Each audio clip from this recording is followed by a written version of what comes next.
với hi November ni som ni panga sang ni som ni pali ania tho chan ni zan ania Indian Super League kanen dona Hyderabad FC chuan zanina hian Odisha FC an mi khwal dona so lai so kan khenna academy nia sai competition academy atangin tihan kan chuak me ka gachiboli alama tuna hian GMC Athlete Stadium kan pan me kani Hyderabad FC hian lalbiak lu azong te lal dan moya Aizawl FC khel thin zong left back te ang te tin Isaac Van Malsoma te nunga te mizo player alana te ngamo sa ta ba Odisha FC lama hian Jerry lalrin zuala te Isaac pakhat zok isak professional player thau kang te hanom ani tiyan kan pananga an khenchin ai ganon soize langa stadium apo thei angangin vlog kan tum don ani ke nai photo ani kai saren te mane bi ticket kan loya sanin khel kanen theina chan hi Hyderabad FC goalkeeper lalbiak lu zong te VIP ticket pandi min pek wangani ai kan timup pupin ni tamzok king khelen turan ni ve mai thei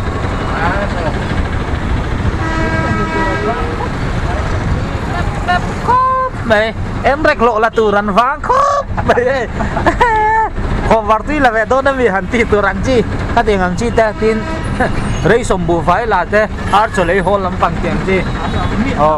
vọc cho con bên vang khop mày chuyện đâu bay cái lấu sủa về châu hẳn tìm mel bong ăn nông lem lấu nè mà nè bụi mệt mệt tất cả đi hay tắm tắc tan chuan in Vairam State dang te hi kan bu fo thin ni ma se bi tam tak tan chuan in kan lakal lo nam hun te pon ni ve theya chu man chuan thei chin chen ni teng kan te lang pa do na sum do nan thiam me ma tu na hian kan kalna auto te po hi Uber app sa tangin tikhan kan nam hun le kan kal du nam hun ha kan select ka tikhan kan han okay kan bul nai bera motor rickshaw mo car mo bike mo kan du bera ka than dei theya auto kan thanga ti hian arong kal mai ni Mizorama Uber nei event cha kom to khop mai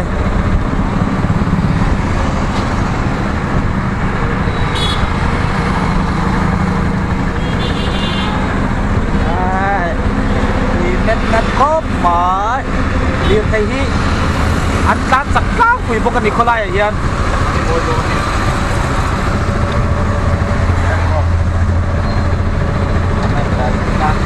itu lah ya ni internet agar pe akan rumah lai pe hi weekend na vai ho te ti him lang ani lai Mustang te Liven Rose ti te ai pun luak lắm rumah yang tidak jom kan mana yang tidak jom kan lai vai Ramadan sarau thiang lim ti loi cho om da uvek mai ni ai Gachibowli police station đó nha lahi Mizoram police station này in chẳng càng hay khóc vậy sao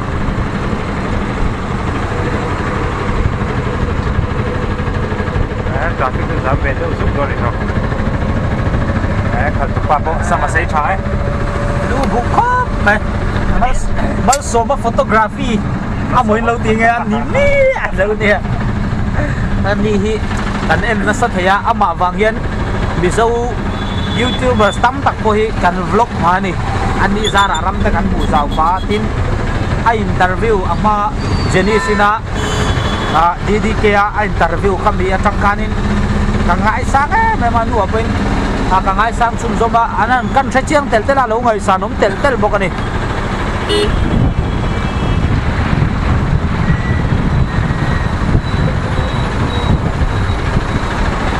bu thầy rồng đi én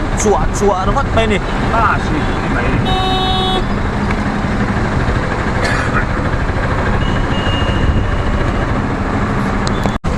này building hier liền chắc khóc mày ạ Hyderabad Gachiboli hi chu tuka an kho pui beraka ni lem lowa maro chu hey tiang khopian pui tam ni so lai so stadium chu ni to a an lut thei chau do na ni remove to mai hey VIP ticket nan anti-ver bốn thằng đấy ổn được một là lâu thế thì biết không đang ngắn sụp con á đây hi an stadium mà chu ni hey Indian Super League thì telo in tar ko to Sport Authority of Telangana thì cái ui hot mai ki thì kan han zin nuôi ang kha anom to lem lo chan chui dar sari la minute som thum pali ania minute level in a pel to ni bye oh hey bye ho ta po bye tiên đi bye Hi. say like and subscribe Come on amizo say come on amizo Come on. 1 2 3 come on amizo oh hey partner in crime này kalang security okay oh hey lưỡi mày come on amizo come on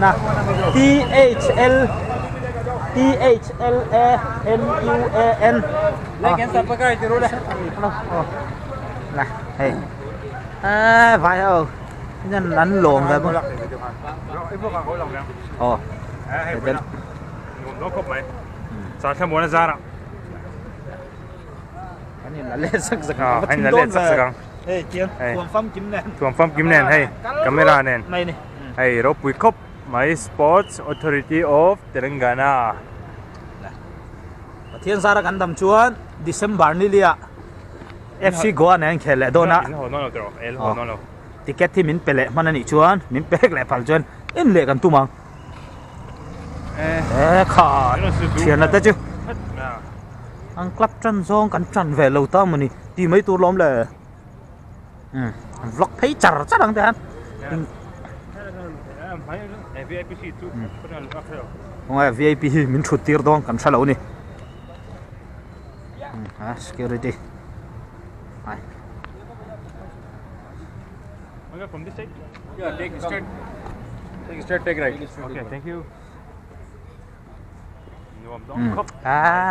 ui đúc khóc mày lâu anh giá lâu thì hiện thì ISL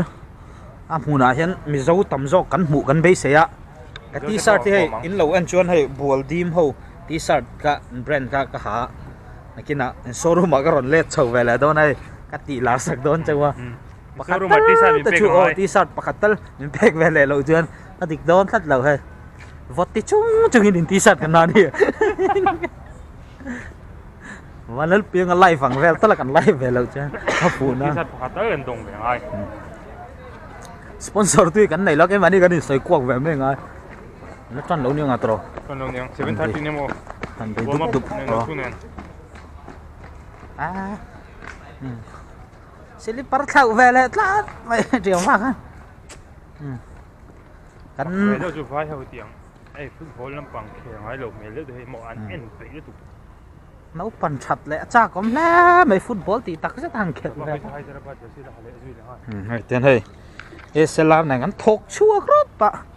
rem tràn đàn nó dần tha tập bộ ngắn là về chuối chuỗi đó này đi tem đi lăng đi lăng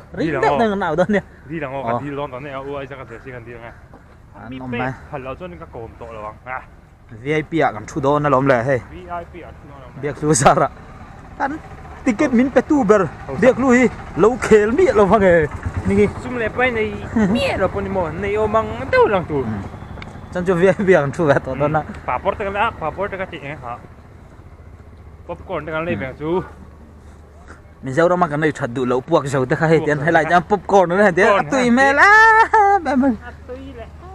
em đó này nuông đó khóc mày cල් đàn tới bây cල් VIP về đâu lấy cả hai tổ mà đi chụp này cái cල් đàn chụp cái cl VIP về ngay tổ VIP đến cl về rồi Kal VIP to khóc. Kal VIP thì đúng không?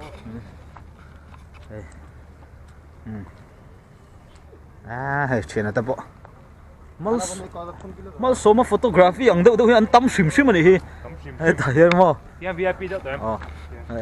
Kal VIP. Hay VIP kal hi om về tắc tắc à. Million mail đâu tới bây giờ là million mail thì mo. Million mail đâu hiện tên mail tới bây giờ. Dar tới hiện tiệt cung về đâu là. Phú thật đun á. Pha cho cái nhiều lắm đó nè. Tan chu vlog khi kan ti zen don lo ti po hian academy kan hong a kan ru ma wifi lut le lo in nuôi à upload turin kan chu khak le ngai don a ti li a buai kha kan yo anh ti ve zo in ta kar ni chung ve zo kan tak zat zat don ni he video này thei tu ra kan han tho rim ama han la to em kan phalo to khamo em út ka stadium ina mi lo ni hi atro bro chung photo ti ve de olek don ha stadium chu min hi ve de veng veng don tlat han lai han sot kat te top chi chun si la chabet te kan kai don se ka soi to ka he bol dim ho t-shirt ka ha kan to reng reng hen jacket an ha zela chu wang chan lung thei ang berin an thuam zela ni wat ti chung chung in t-shirt nang ang kal ve a sponsor chu kam phu ve ngoi ngoi ni cho nó thể số để chung ai cái lai phê răng phôi hun hiu uyom đâu em so công cái tổ bên niang hắn chuộc lại vắt tiếng là mày ta tiếng ô đây thì niang đây thì so get tóm thuốc to lòng VIP rồi nhưng mà chưa đón chắc rồi so security thôi chứ anh khéo to niang chôn rồi bút bút to đây tu VIP rồi lúc nào như cái gì à gắn lụp bông càng căng tăng vẻ vắng vắng chưa như bữa sữa bèn vẻ thấy bốc bốc VIP hồng cắt về lệ mà ticket đâu ticket đâu ticket chắp bao mày cái gì thì tăng giá cả Hyderabad University khăn nhỉ ai ta lụi được số lại cả tăng rất cao mà chú stadium chung rồi này vẽ cha cũng khóc mấy tiếng stadium liền hiện ISL mail stadium chu a pui nge ye number outer gate no VIP yeah that's it we can go from this side VIP okay hay VIP min anti very good ka nuam ve được mấy nia học sắc mẹ lâu chú ha như mày là hey em mà không pui ni của traffic duty hơi năng cột hạ càng chi khai non hát thu mà cái là mà cản thầy lần tiên em mà không pui ni của traffic á hành ruột tại bao hi hồi chăm về thầy réo chỉ nên nè get two hey get đi đồ mà tiếng ấy số tạp bịa số tiếng cuốn là rồi em tắc xí lâu hiện cho nó chạy về lại cần các lần thôi mới cần ngay càng phone này live với cần đến này đâu mình kì chúng khầm thế giờ sẽ anh cần lâu hả về lâu này Hyderabad lắm bằng cần trăm nị tí sẽ năn rồi vật tậu thế mày à ai chứ nào vật cắt thì đốn lâu cái chú top à vật cắt thì đốn lâu cái này top get e tiếng get nghe cái lâu hay get out or get through internet đây ta hết nè VIP straight go straight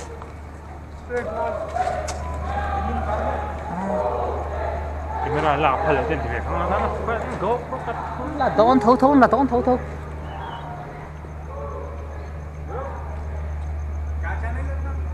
What is the channel name? hmuna Mizo From China? from Mizoram Alex Shah, nice Yeah. to meet you. okay I downloaded the group. yeah please say like and subscribe Like and subscribe to our channel. okay ticket validator anh thôi Straight, go straight. Please Please capture that all men. okay all man brothers. security Luckily. Do not. Okay.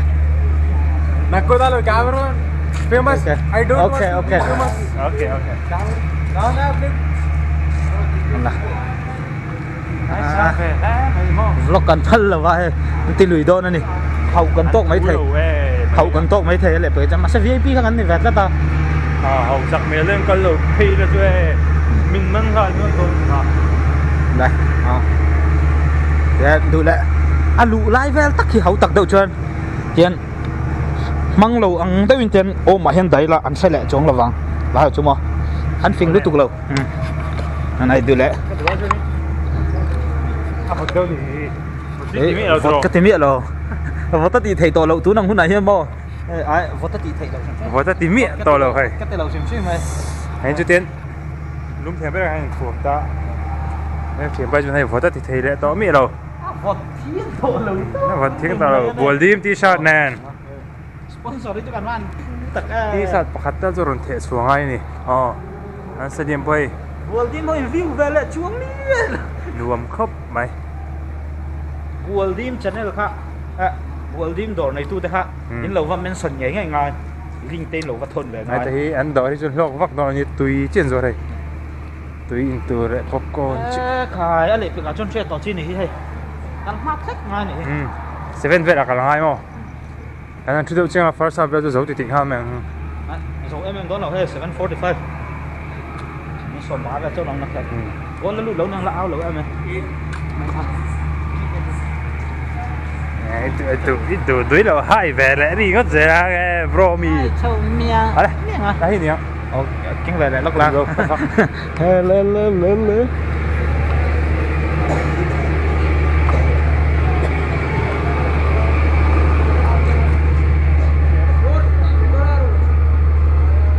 VIP. Nó to ra. Kanan kal Mizoram achun nita se eng YMA eng branch nuaya eng section mo beramo KTP group 10 khatemo PYD 3KP group 10 khatemo in lo na tan man thei nge nge yang so trong son lu mấy thei lo mo kan phang chuak rung do kong ka puya han ya khai ISL ni ti mấy này đâu VIP ni bôi mò ti mấy này đâu pui takin VIP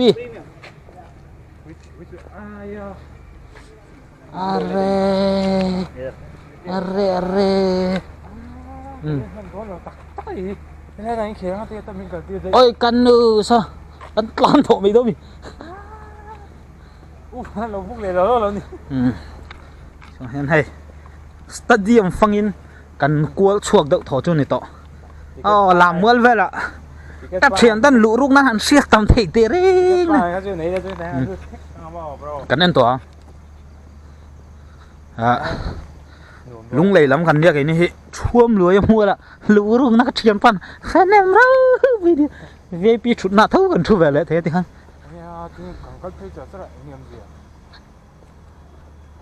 VIP. VIP, well, 1 minute. Wait, wow. Premium. Go. So. Anh đi tôi.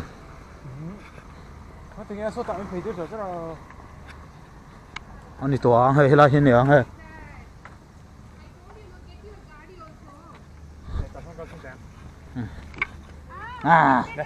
Mình phải tăng tiền về mấy sao? Hay thằng bang anh cái là thấy lâu nhiều. Camera bang anh cái lệch về rồi là Hyderabad. Hay là VIP chứ sao? VIP khóc và VIP mep bé. Thì anh ta biết lúa zara. Biết lúa thì cần nào về ngồi anh ấy India Junior à live help à. Thu thắt tin reng các số liệu về chín thằng này. Sáng nay xong đi bắt khách này Champions Group mãi Hyderabad FC mình hao mấy thầy VIP VIP an lati kan an VIP to lo tak e where kal kang mi grass anh kal mi dom ni oi kan an VIP lo da ni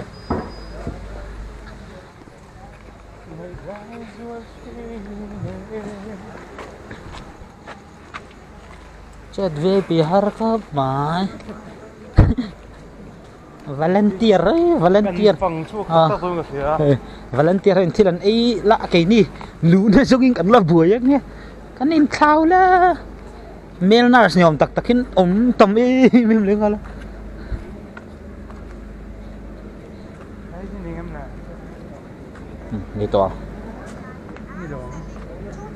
ni toang ke cái chú rồi hay chú VIP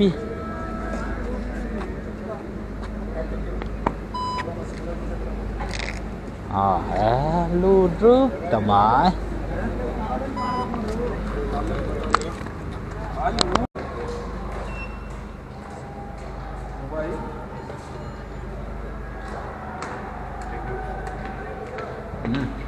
lu cháu ta khi là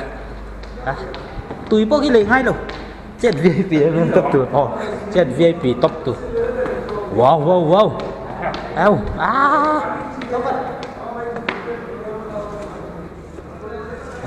free ông vẫn VIP nhỉ chọn free khá VIP nhỉ nông về nó pani rồi cái lại top mày rồi cool khá VIP hầu chứ hay mình mãi hơn còn chút đấy đó mình đây VIP hầu chứ đây bye trông trai thấy quá đôi mình này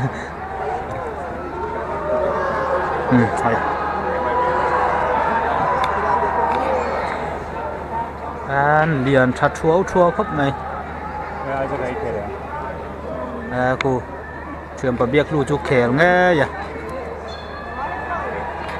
nông đúc về VIP cái ăn chua véo tặng na VIP lẩu bao giờ ăn kém về ăn van lụt lâu ấy về gì thế bộ lông la về bố nào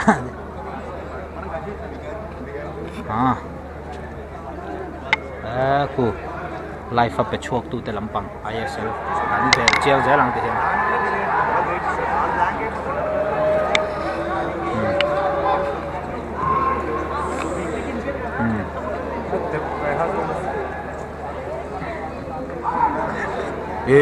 khi Odhisha la min gol khatan lo khung rang to ni khi ngon zero sẽ reng lên na hmuna energy lovin ta khá to kinh gần vlog dạo dạo game luôn á vlog chu mày nong đâu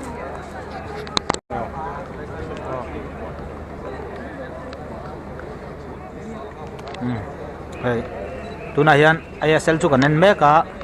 tu na in khel to china Odisha lam hian nei Hyderabad laka 20 man suai me ka te nei camera kan hmu china hi in khel te chun ni me he lai he official lo cái lại gan India Sport writer hậu ki ISL chẳng lâu hậu kan hmu thing an website tam đi hậu kan ni tura kan nan ngai ngota to so lai so score lo boy pui char tu pakhat tom le boka de kwang ku lại quá to Hyderabad bench tampang hậu an wa về lại lóc lậu boka ni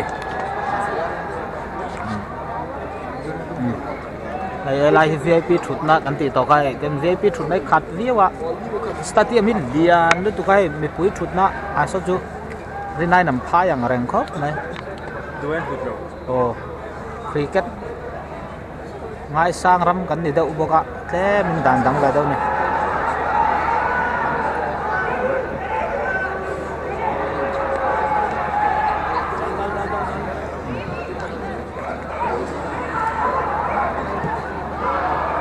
Jerry anh em 17 khu nông khóc mày kèo mà hiện cả GoPro zoom thấy nãy giờ rằng này tụi anh zoom out lại trên nào này để về vậy hiện này gần chuột này hay lại trong hiện nên cái này em vẽ ticket mình phải tu biết luôn gần zoom trên nào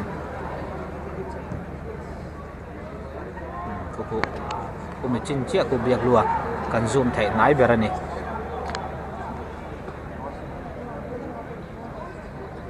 kan chun nai chak lek sa chonin hung to pila camera mo chen son da de do mi kila kan tro na alai lo ta tro ai zaka sak khop mai ra wa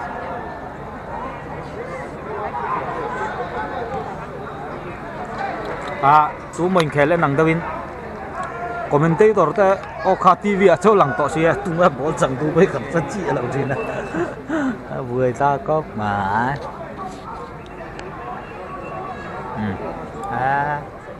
ngủ nông cốc mãi trên can cô là con bị sâu hồ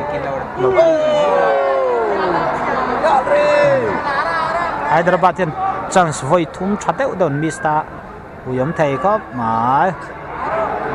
thì rồi lên Odhisha là mà po kan mi zo tlang wal te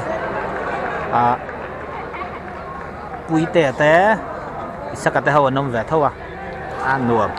mi zo kan tam cái keng de ko mới tất cả đó cái kia về góc này đâu mà nè cái tí đầu truyền khúc mà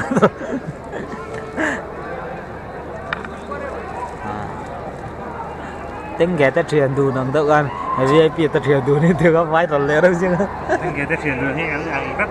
mà sâu chân rất cá lồm rất tiền tiền cái gì buồn nét ta enjoy thiếm anh em nôn như chú mò bát thiên đủ rong xin rồi lâu là sex đến lâu nha lim thế này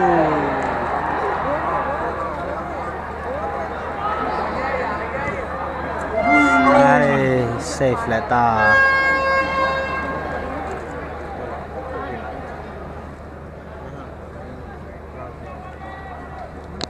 trên là han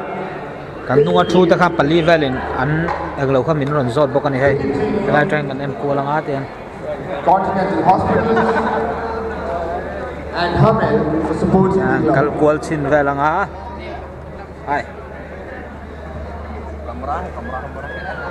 come on please say YouTube name please say Your YouTube name? come on Mizo please say Okay. please like and subscribe Like and subscribe, share. okay like and subscribe 1 2 3 like and subscribe okay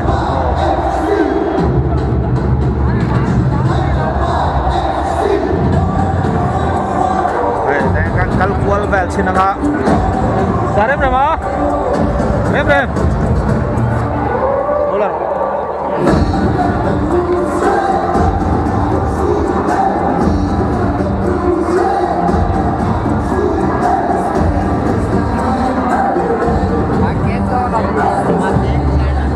kal kwal vel chinanga hele ma hian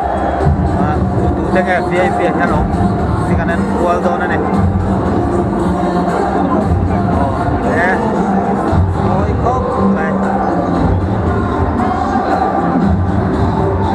đây phải trên đi này đâu lên đây bên một mặt nữa đấy đi đắng những mỗi đầu gió lên lên này do này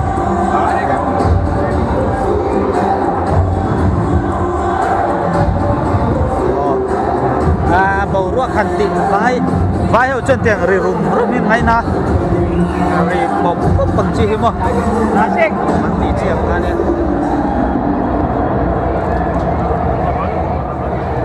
để sáng á tụi mày nhớ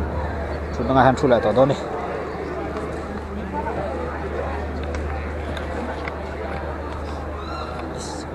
excuse me thằng lệ ta tụi này scan half angket lệ mấy cả Hyderabad làm hi ticket bin petu ten ni baka kan han tran deuh ringo ta maro chu Odhisha lama hem mizo player Jerry moi ming thanga Jerry lalrin zuala le Isaac anom vele tho boka tin puite a boka mizo an thanem dun khop mai Hyderabad lama hian biak hlua le ramhlun chunga paning garia swalo chonin first an chang vele thung boka tuna hian Isaac van mal so mate lu tir an ni vele thung dona tura substitution pan hi atak jonin alatel lawa pathum na alut la dona ni mela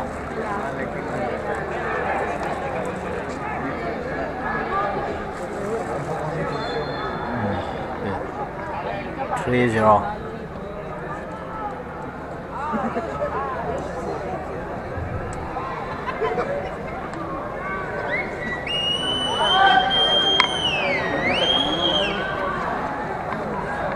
kima tun din muna chon Odisha la minan lang ne ri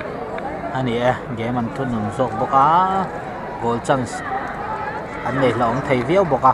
first half to lama han tum thum vel chu Hyderabad lam han chance tha deuh an la lo ka khap poi ta ni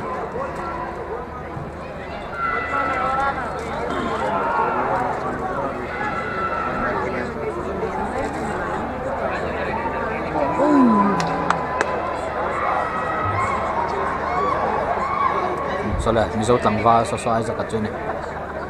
ang moy Substitution for Hyderabad FC. Jersey number 24, Lenny Rodriguez, replaced by jersey number 8, Aisha Nawabi.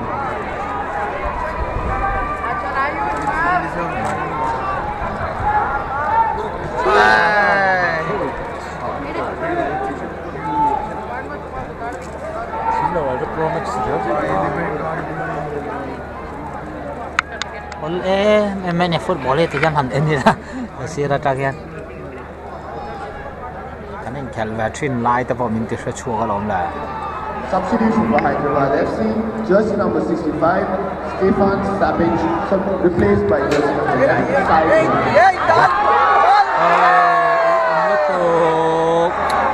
Odisha defender in laut tokman. Aku. Kuku lama aku. Kan mizo la le tang val ta nung fia he la hem kan mizo ni ta anong boka ba kichu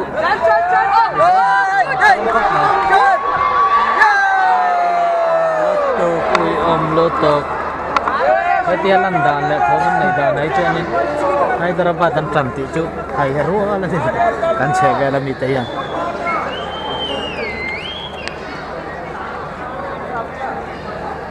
minit somrup pakatami ki Mufete. Ini sebelum pakai saya som Ni pasari ni ria kau kamu cuma itu aja.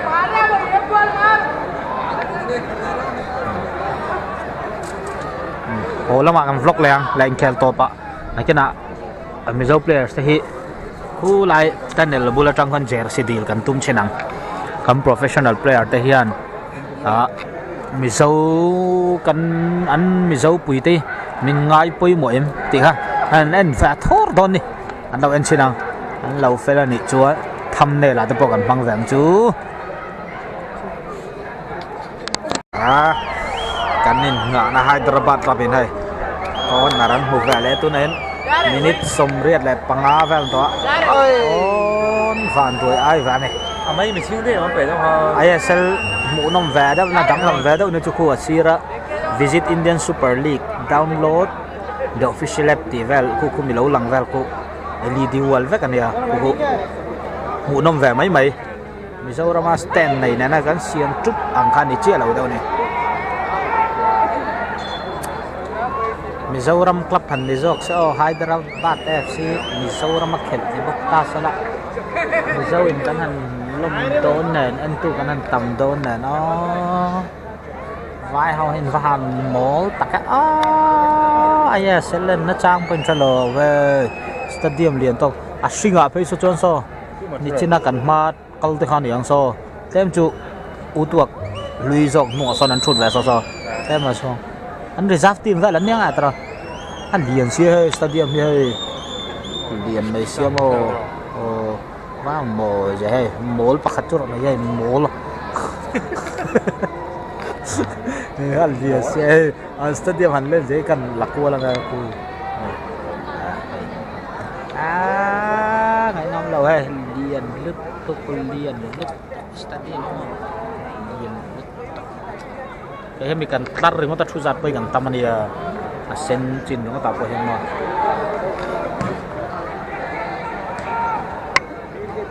này mình sẽ phải lại cái gì đó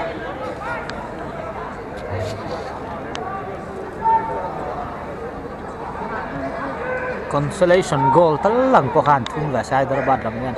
khán tròn về xí ạ chắc lâu mà chắc tròn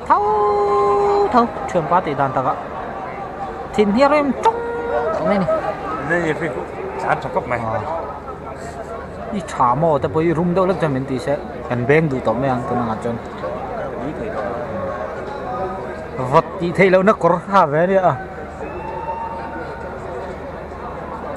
sponsor sapin Tengah mau cang cho nên an camera cái thal tu ka zoom tok cho nên big screen zo kilo in le vung ol ru ri ki tiang chiang khian elain kan bulau re an zul lalu tu ka mo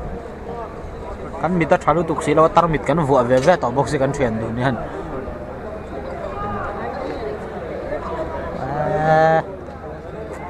ISL mẫu dòng lầu puya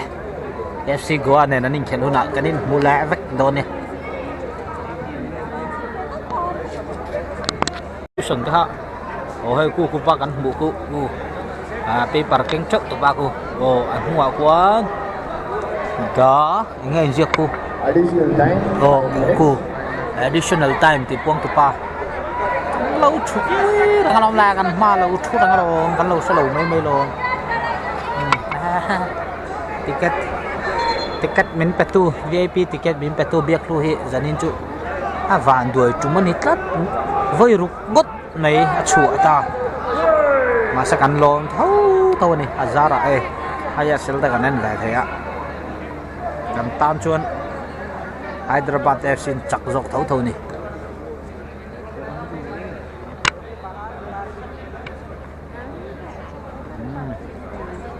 player of the match Isaac anh mấy thấy ni Odhisha làm Isaac jersey number 19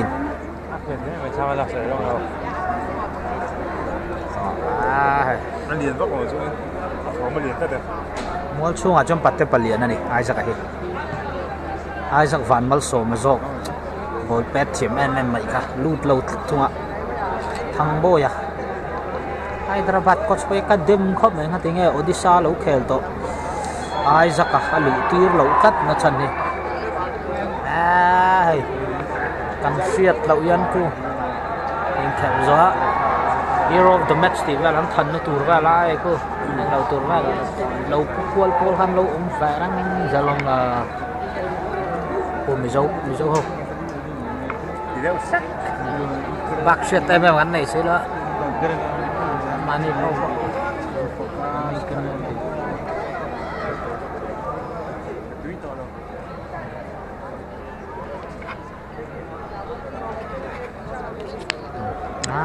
chuyện pa boy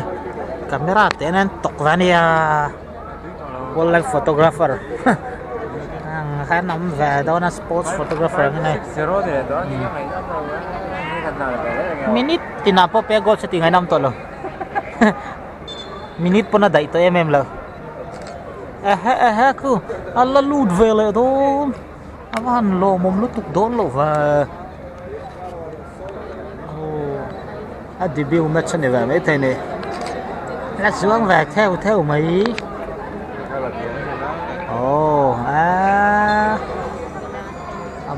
môi Substitution for Hyderabad FC, jersey number 9, Alan Odhisha is replaced by jersey number 23, Joseph.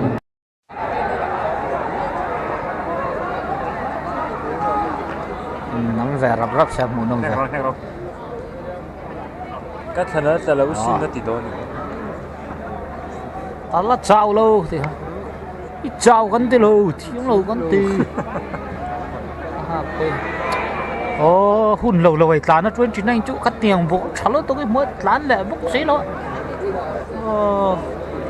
unzi là xí xí lo con ngày ông lá men tán lại phúa mày sao bây giờ nó mà họ chơi lại Intervillage Football Tournament in lệ nga lên là tiền đúng rồi ạ hồi là football tournament luôn chuyên in lệ nga lên là để có vào football tôi chưa ăn gì vậy giờ nào tới Premier League cái này nên ạ United kể cả in chắc lệ chúa không biết đâu hồi là ai rồi cả cắt lẽ dậu mà là Hyderabad in Norway ta với khát tal bắt thang cross mấy rồi back to là hết ta chắc cái 29 đi lẹ ông giờ này đã rồi lẹ back to ai in này dần nó chút này về bốc xe cắt tiền ấy em mà chia hẳn thà mày chú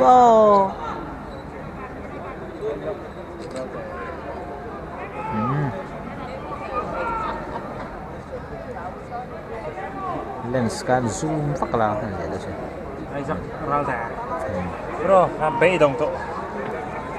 chắc sẽ điều chuyện ngay rồi là làm đây cái gì rồi đúng à sẽ rất chắc là quá Jersey phút là các xem đùa cái phút là mình phải đùa hôm làm hôm sai rồi thì thấy ăn đồ không mày là special red card bete special red card pangathat ka pero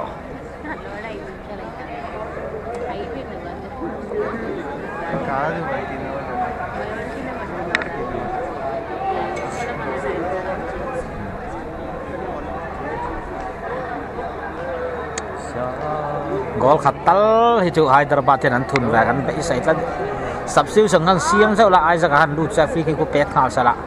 gol an khung hal box sala việc lụt mối có tổng cái tiền của cần ven à uma human in ti pet thiam thế nữa banana phi la rin ki ma boral ta rin ki pet thiam bo pet la orange sen last free kick Kesia Dinter pahang pet la sa railway saluta ka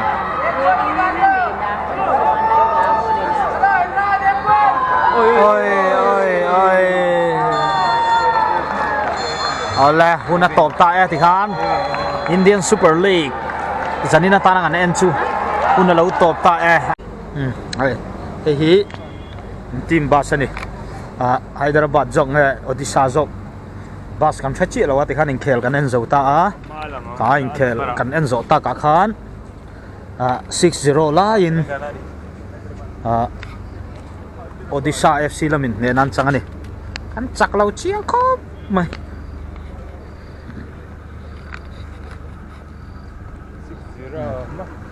Sirama hồ bác thì thấy cái này lâu tôi nói chưa cái tí lâu có này đây là thuy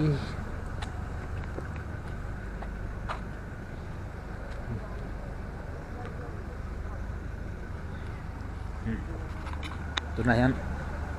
cắn hố văng đồn này cắn lâm mà cắn phù rong tới hố rồi chú bầu rồi kia cắn thà lâu hết cái này cắn ngồi ba đấy mày sắc lâu đàn nó chiang lẹ nó tụi ha 1-0 lắc cho này sao dễ đó ngạ 6-0 mm2 chuan 5 tur ấy có gì gần này luôn có son training ground nữa nhỉ lung touring cả hồ Avalum về thì ăn chi bầu ruột à cắn chén lẩu tôi nói nha vật thì thấy nó mua thôi cái chén lẩu cái mày vật cái thì thiang lẩu tóc tôi được một này ha lẩu vật tôi này con cái mà bị cái trong vật cái thì thiang lẩu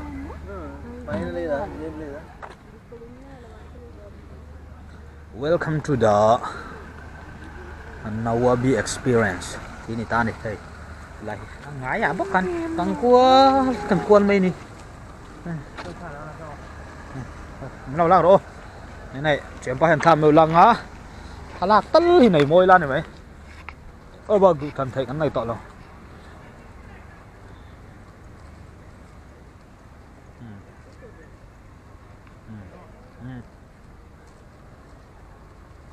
cái camera số Canon EOS 3000 này đến khóc mà đây mặt đây mà suốt hôm lâu chắc rồi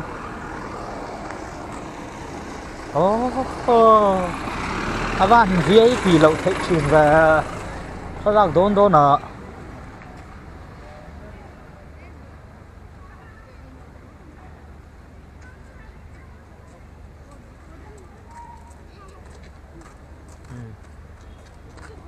cái nào ý là thầy nè nghe pháp phú ấy khác thôi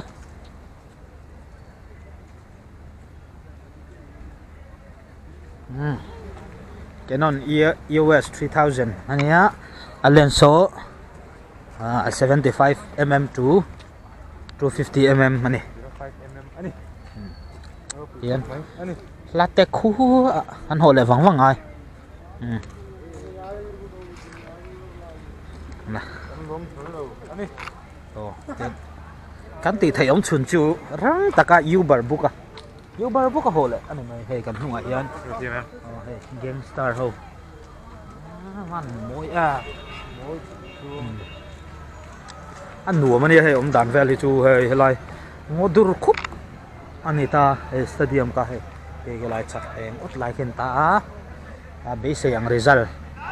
kan lộ chuộc dấu ta chi lâu mấy bộ Gachibali Stadium này hay ticket tiền pay top cô ticket VIP thâu này hay bồi VIP bốc ticket ăn pay lẹ vai hậu tắc cái chỗ anh chào thằng á bưng bom gần mũ mà sắc bớt à pay lẹ chất đó này chuyện ba bộ đủ thành tủ rít lém đó này thằng lao bạc chính han ai ra cái jersey dù deal cái tụi cậu nó là mà han mình sâu khăn lâu ông về lại chắc trăng khan Isaac anh lâu tiệt i jersey mình lâu phê anh tiệt Isaac cả lụt lăng ta đây à dù deal bị cái đồ là đâu cả mual phô ai cái chuyện ba ham mual phô ta này vô tung trăn bầu ruột khen okay stadium floodlight okay Pui mép bé hey anh stadium mà hiện cái này căn phẳng thọc hạt view à cần lắm video tên này hàng ăn ta phi năng á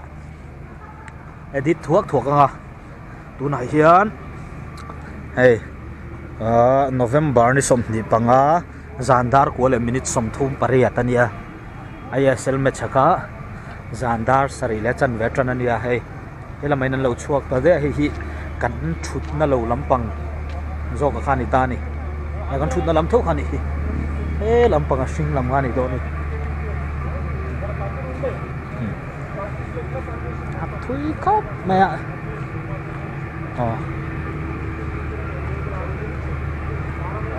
man trucks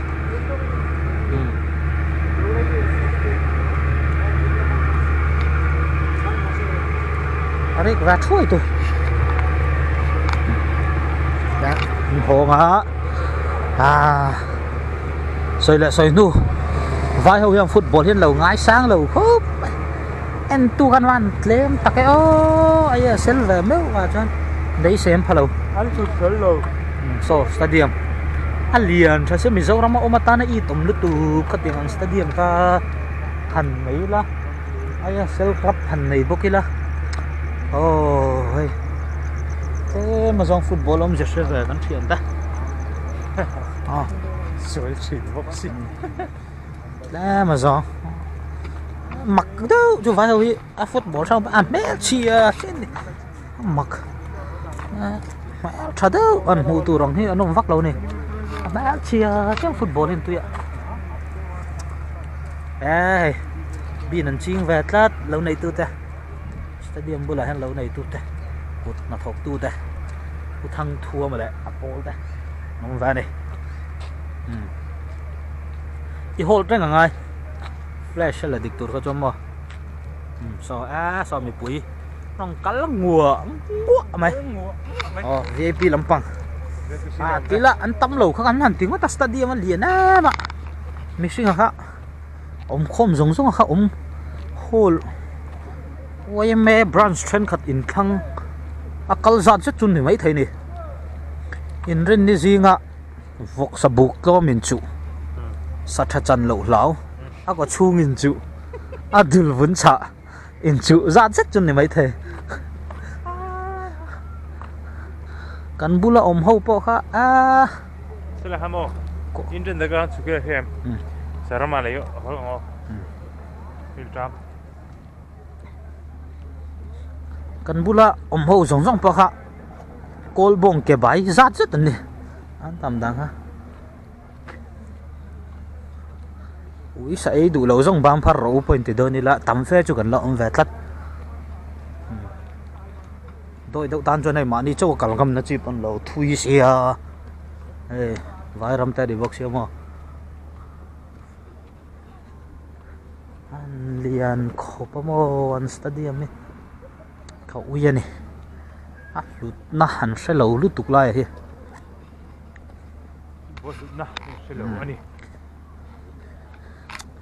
có vẻ là game rau bui,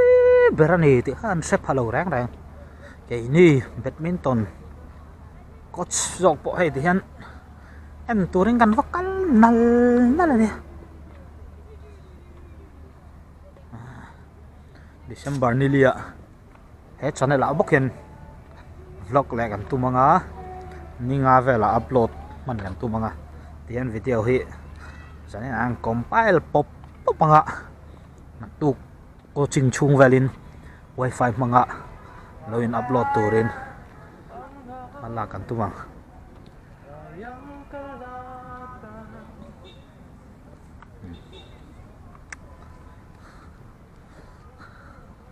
VIP lầu truyền khóc mấy cái càng câu thui tổ lên tu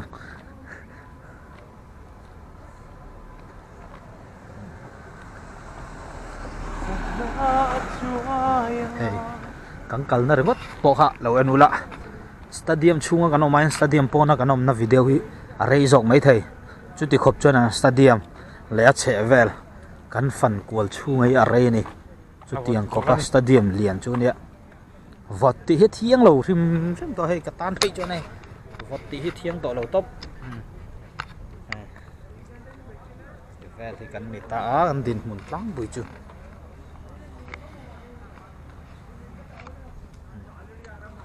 partnering crime man hết top nuôi thầy chỗ đâu riêng dar ngã thổ lệ gần nói thì hiang coaching vài nấu băng hạt rất rất thôi mình thì buổi lẻ đồn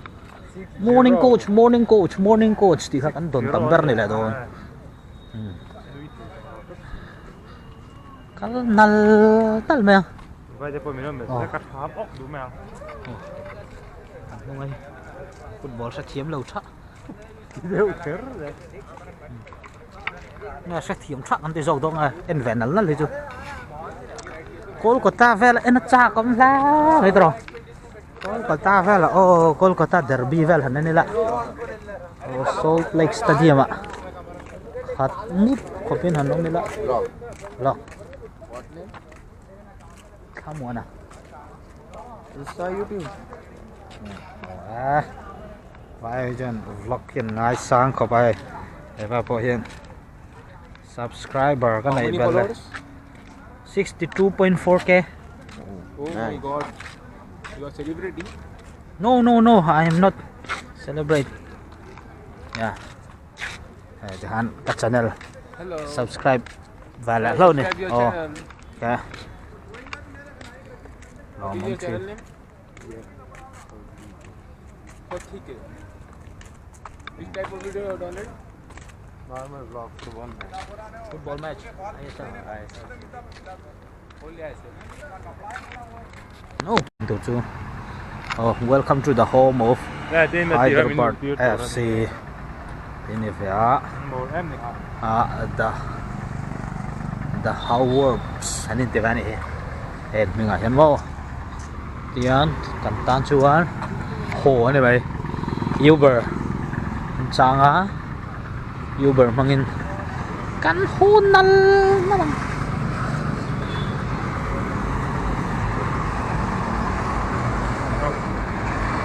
Wow.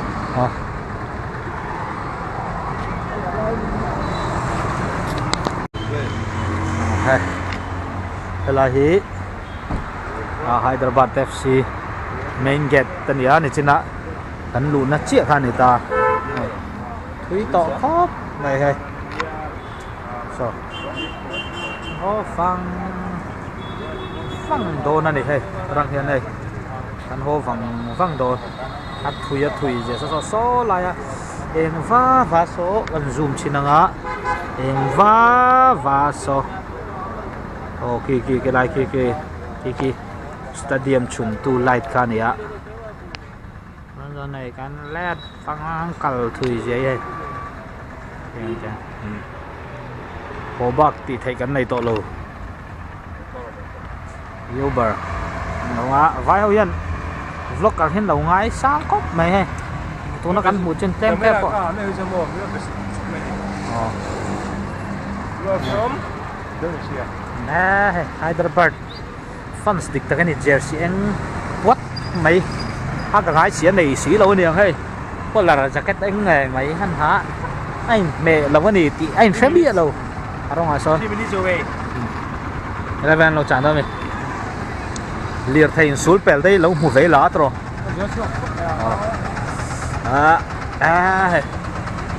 spray đồ bị tắc cho này đó này cái này vài hậu tay mặc này mình chọn lại hiện anh rin nó mà này hay tiền rin nó tắc hiện tiền anh lái thục chắc đấy thế bị công ai yên bị dâu hiện cả tên con rồi nằm upa này bóc á vài tía một xịt mồ tóc lội tù này liệt thấy em còn cá ngua heng gì ngao giá bằng á po hiền ISL in khéo cái em nó trang làm sao lâu nè khéo em cần plem lực tục cái rồi nó tắt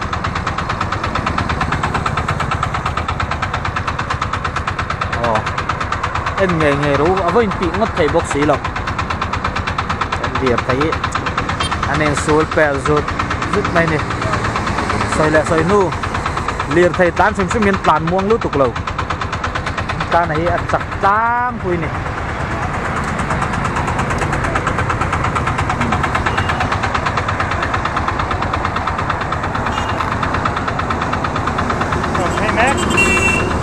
tu na hian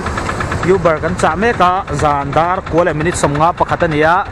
zandar somle chan ve te chuanin hadam teng kan mu hil man to tura kan in be seya a kan be se ang result lo chuak zo chia lo mai la ka tan chuan ISL ka debut entry ni ka voi khat en na ne ve tat me ka ISL ka voi khat na ni ve ka lo me mem thawa chu chapa kan mi zo player te a pui te ai zakate jerry rin zuala ta hote thế là ta mu te ba TV ka mot pian ka te nam jerry rin zuala a taka ka mu the amaro chu zanin chu an night lawani la chuanga hial khopina khel vele tunga VIP ticket min pe tu ber biak luala avan goi sana ne gol ruk mot mai chua boka zia lo lam la ka ne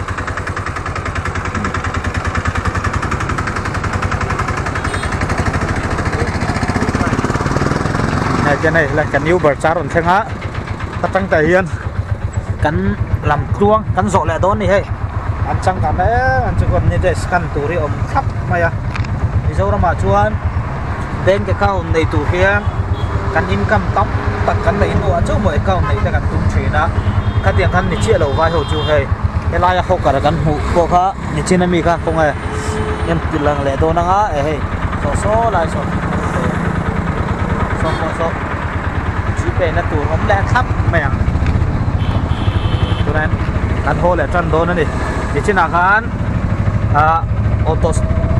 trong cũng thằng lắm bằng trên dung à khăn tiền lằng về thùng tụi này thằng lắm bằng hậu ăn tiền lằng về là thùng đốn à Indian Immunological Limited không mỏi còn lâu thì bầu ruột đi các bầu ruột chim trên đi ăn còn lâu đi một đã chưa ăn đây yo 60 mo tiếng kè đấy chuyện tôi thấy thấy to lâu đấy ăn này cắn sẵn khó cắn này này anh này YouTuber lắm lòng con YouTuber bằng cái quan có order bằng nó công trình của đấy một đô này đây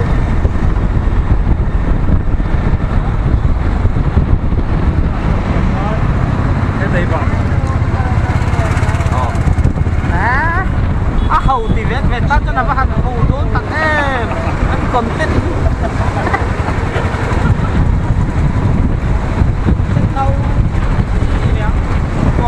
hầu thì về tắt cho nó còn tên đi hầu đốn luôn tục mà rồi chú mặt tính cầm vlog đó thì chú anh mi là nên đủ một anh đủ đâu mà căn vlog ngắt mấy tuần này cái đây căn hồ mấy ngàn tắc tắc in ăn lim mồm rong tay hiền đi ồ ăn bia về ngay chuyện đi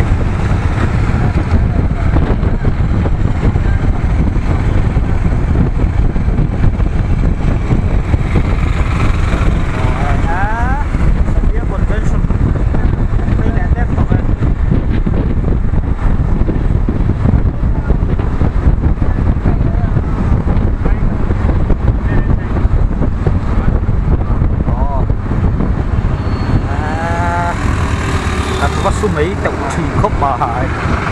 chưa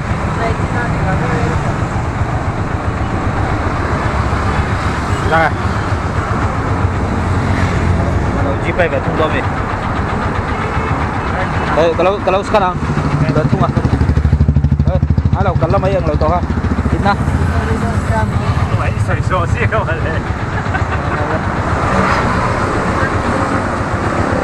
how much Huh? 56.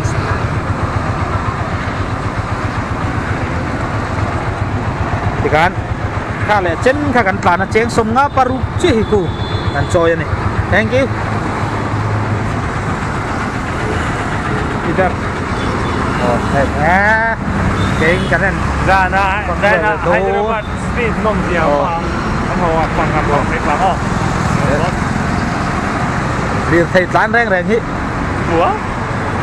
siêu siêu siêu đi ăn tàn tàn đi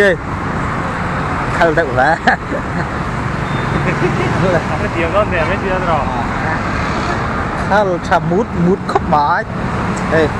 mirin mình này ăn nãy anh rin nằm má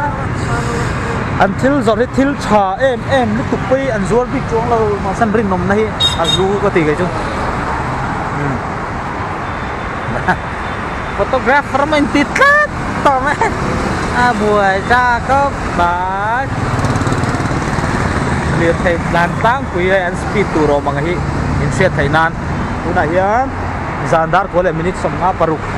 đi lại mấy cái này Hyderabad civil hospital cắn tóc sầu lại đó này nha chỉ mất rồi chín cái người đầu trên này camera cheroset thì ăn đâu này mà thì hospital là cái này sáng thì xong bác cũng mà cần nấu bằng suối cả đánh gì nó ai nấu mà ăn cà pui nó sao rồi sắc anh em riêng chọc rắc này có sao 60 mo 60 mo Odhisha ho Delhi ho an chak plat mai janina chuan Himagiri hospital hai ta zakyan ni jena khal chakop ba chenu po sẽ thiểm đón thế phải làm cái gì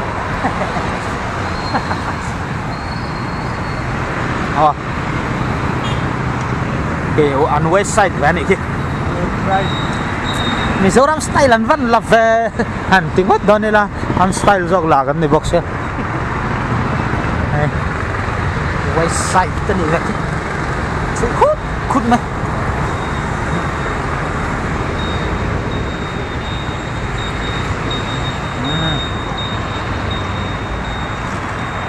khen lẹ thế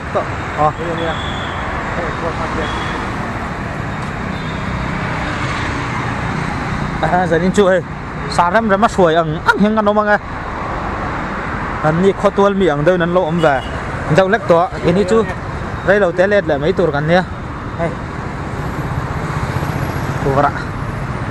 cô con nát ta đây anh rin nóng cái gì đó khá vai không chú anh rin nóng tắc kiên đọt tụi mù mà lần này là có tên ăn ngạc tóc mày này để xấu chú ní là dàn đã đủ về lại ha mi nóng to luôn chúng mi khám bị chút tiếng hơi ta chúng cầu căng hơi ăn tiền lẻ ngà tiền hay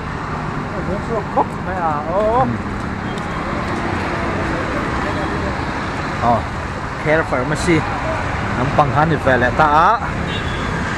ấy tiền lần đàn ấy cho nên sai của pigeon lắm bằng cắm này là to khóc mày á hay chưa cái mình sang càng về lách vải vậy bom liền khóc mày vậy bom liền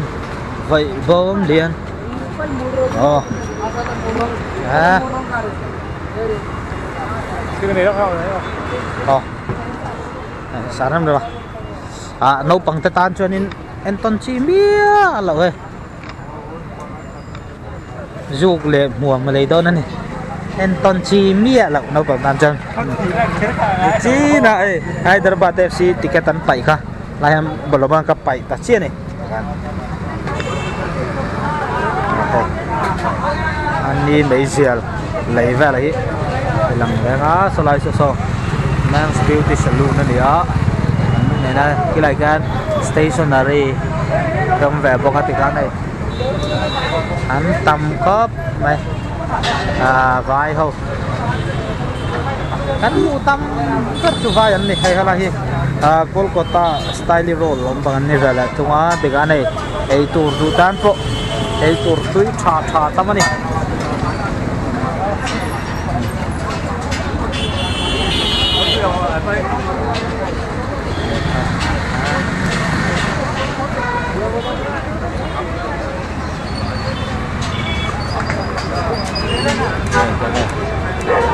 ăn hồ về lại chun dâm tỏ mấy đòn này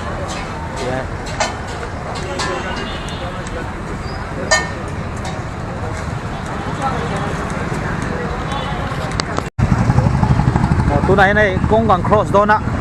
cross phải har sắc copin liệt thay cả rồi plan nó sai tôi chậm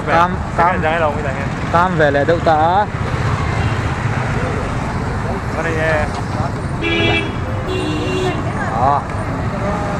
sinh đó gì Centur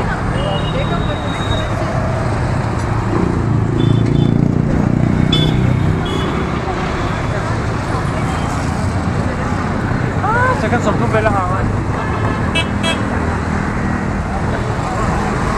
fair khóc mày ăn đi làm gì traffic có nóng sẵn lém rồi thì kan mà xe kia gần nấu cần lại gần diệt thìn nghe là cái lăng ta và mày sen om chuan din tour missing kal tour tiang chita sing ani chuan missing kal lau tour lir thai tlan hun tiang chita an zom tha mà này thôi thằng là bảo bố con cô yên không mà sát lên nông phải không á ăn kala hun đón thái second nga second cut ola la missing kal hun ding tour liền cái hi mai hi alu lu zol pu hi nong ve tat me ya tao sang lại phốt bằng ai những thả về ngay thì em mình ngắt ve thắt mái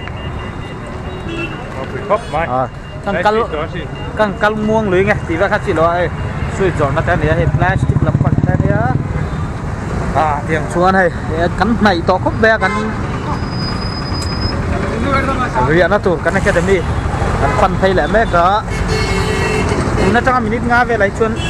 academy cắn khen có mấy đô nữa này 6-0 láchkin cắn chặt là ạ rồi chú ăn na về này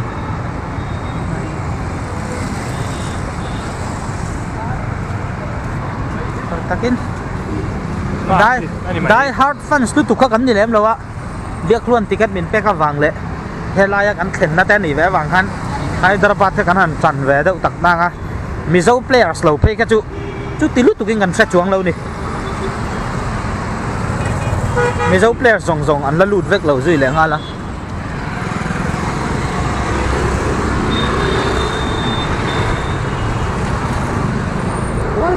cốp mãi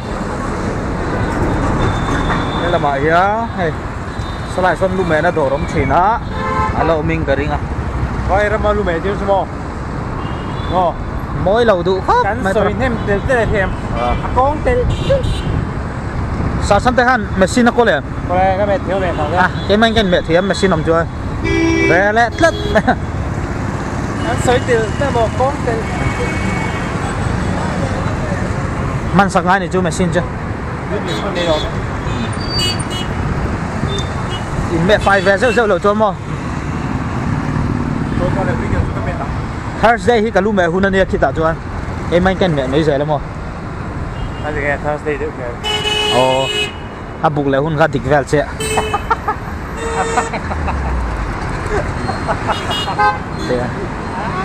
Sunday chứ mà lâu buổi chiều được cái sao bị cái phải rùa mình này flow hi địch cả ngay cho chun tóc cầm khen chép to anh giờ sử dụng hiểm tiền này mình đi cái mi anh cần càn vào cái mỏ còn không mắc cái hiểm tiền anh chỉ để thắp được cái ăn vào gì mình giấu chứ luôn bia cái này nó cầu tôi có gắn bên ngoài bao nhiêu rồi 6-0 chắc lẩu lại em biết kinh tế rồi sao thì cái này thì lẩu đấy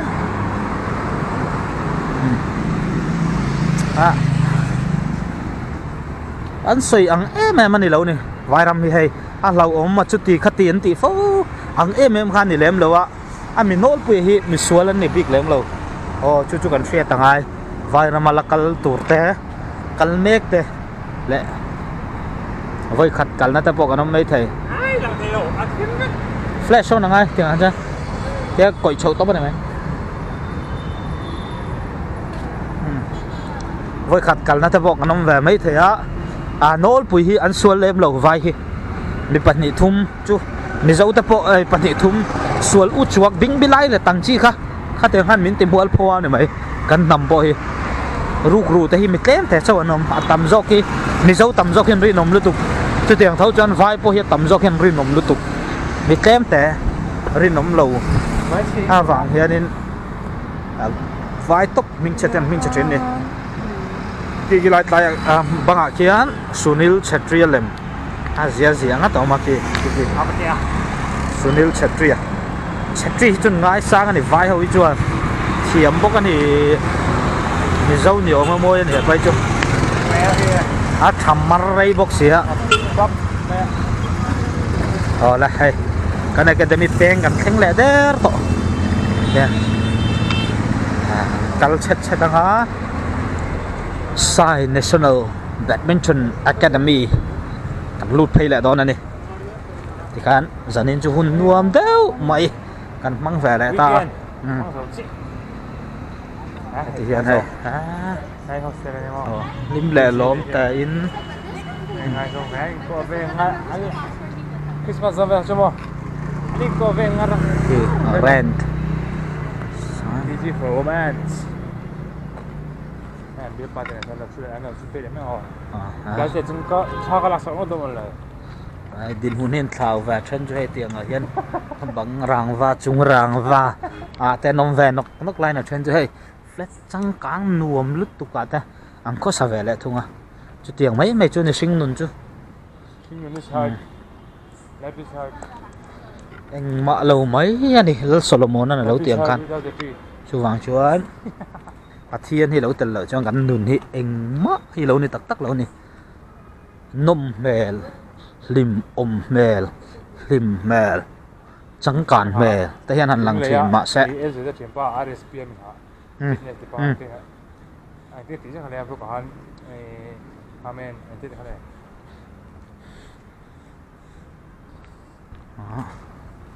le pa ko em ti jing ke ai le pa lo ba ti ji ti ha ho thiên thật dễ hi cần chút đủ chuan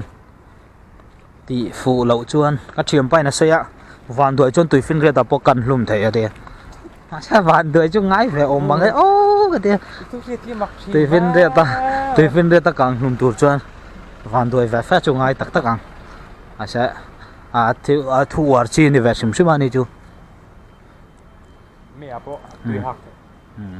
mẹ apo vạn đuổi về tắc chung ngái thôi này hay chân hay khó bùi nuông tục sang tê room vlog hard ho khó bùi nuông lúc tụi có trăng khá này tiền hay hay thình tlang đó ui thôi này ô gần room mày thình ngắt tới là tầm mấy đó là hay hay cái sợi tổ ha mixing din munin ăn lẩu gì cho hay băng rang và chung rang và tiếng ở này mi hiền khó xả này nun khó chua tụi mình mi hiền survival of the fittest anh tiếc ha tắc tắc cái này hay tiếng hiện này anh tiếc cũng và hiện sum lệ pa hiện ngã đôn big lâu thì hi siết ama rồi chú số run in nuông run môi anh tiếc về đó này anh đi hậu tan chân mô tiếc han hay anh này cái đấy mi chung ăn khen lệ ta đẻ rồi mày á get bọn lâu là cần lâu về chiang đâu in là gì à cái lò liềm nó trên cái cái đi số lại so nên không phải tung chôm mà hay nên sẽ khi cần chia thêm hay sai Gopichan National Badminton Academy Anand Bajaj Badminton Hall thế này